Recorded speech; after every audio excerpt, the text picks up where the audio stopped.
Je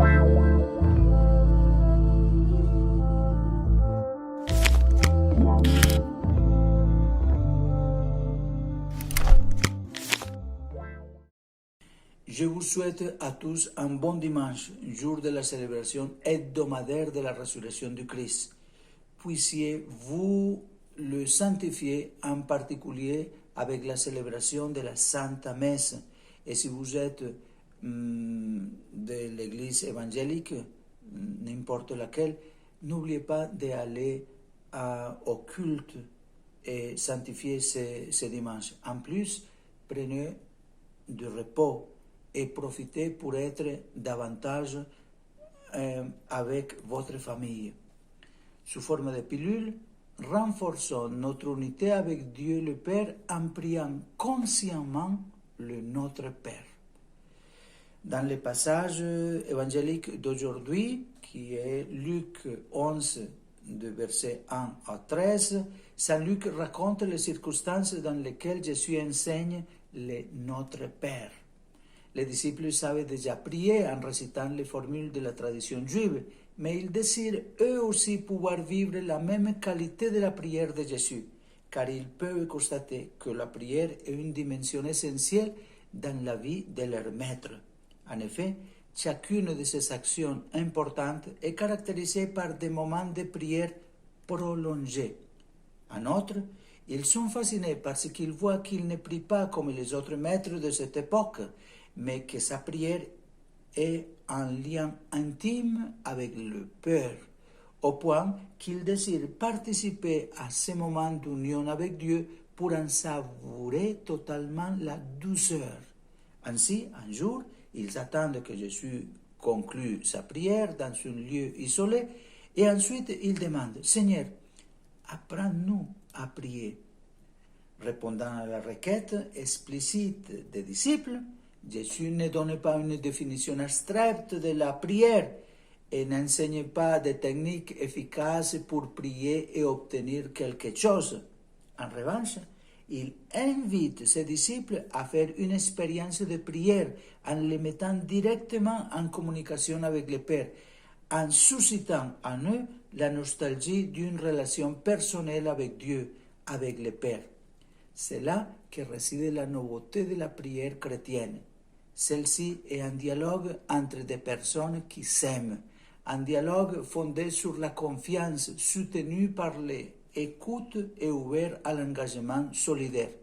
Aujourd'hui, c'est la journée mondiale des grands-parents et des personnes âgées.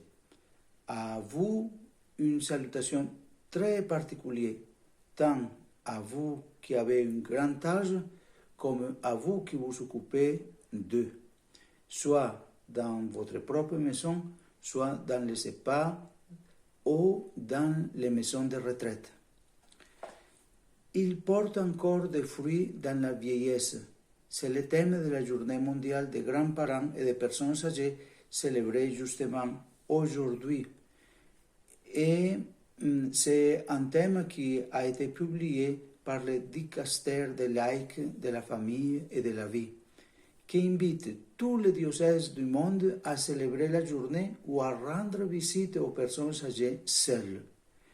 Le message du pape François pour cette 12e journée mondiale des grands-parents et des personnes âgées a pour thème « Il porte encore des fruits dans la vieillesse », qui est pris de Psaume 92, verset 15. Le Saint-Père s'adresse à ceux de sa génération pour leur rappeler que les personnes âgées ont une mission importante, être artisans de la révolution de la tendresse et libérer ensemble le monde de l'ombre, de la solitude et du démon de la guerre. Le pape leur invite également à découvrir cette période comme le don d'une longue vie. Cette journée, qui a été instituée l'année dernière, est célébrée tous les ans dans toute l'Église le 4e dimanche du mois de juillet, qui est la date la plus proche de la fête de Saint Joachim et Sainte Anne, qui se célèbre toujours le 26 juillet. Dans son message, le pape François ne cache pas les difficultés que comporte la vieillesse, aussi bien dans la vie personnelle que sociale. Cependant, il invite les personnes âgées à continuer à espérer et souligne qu'une longue vie est un cadeau pour toute la société. Bénie soit la maison qui garde une personne âgée.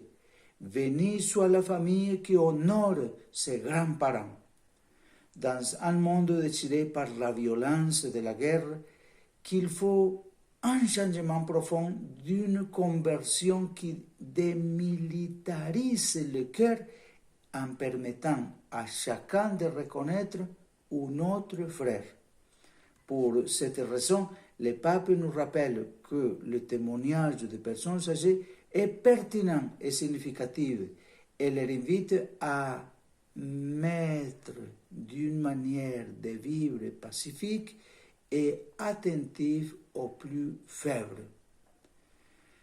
Cette mission commence dans sa propre famille sans pour autant s'y arrêter et inclut ces nombreux petits-enfants effrayés que nous ne connaissons pas encore et qui peut-être fuient la guerre ou souffrent à cause d'elle, en Ukraine, en Afghanistan, au sud du Soudan ou dans d'autres parties du monde. Le Saint-Père invite les grands-parents et à toutes les personnes âgées à continuer à porter du fruit et leur propose de vivre de manière particulière la dimension de la prière. La prière, souligne le pape François, est l'instrument le plus précieux que nous avons et qui est le plus approprié à notre âge, dit-il. Une invocation confiante peut faire beaucoup. Elle peut accompagner les cris de douleur de celui qui souffre et elle peut contribuer à changer le cœur. Tenons compte que le nombre de personnes ayant plus de 65 ans augmente à un rythme exponentiel dans le monde. Durant les 60 dernières années, le nombre de personnes dans cette tranche d'âge a quadruplé.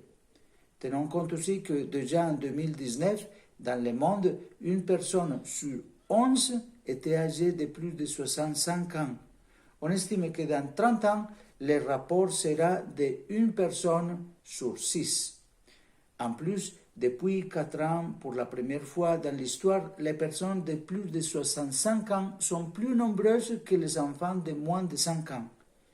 Le vieillissement de la population touche principalement les pays les plus développés. Plus de 25% des personnes âgées de ces régions vivent seules. Ainsi donc, en ce jour, que chaque personne âgée reçoive une salutation aimante.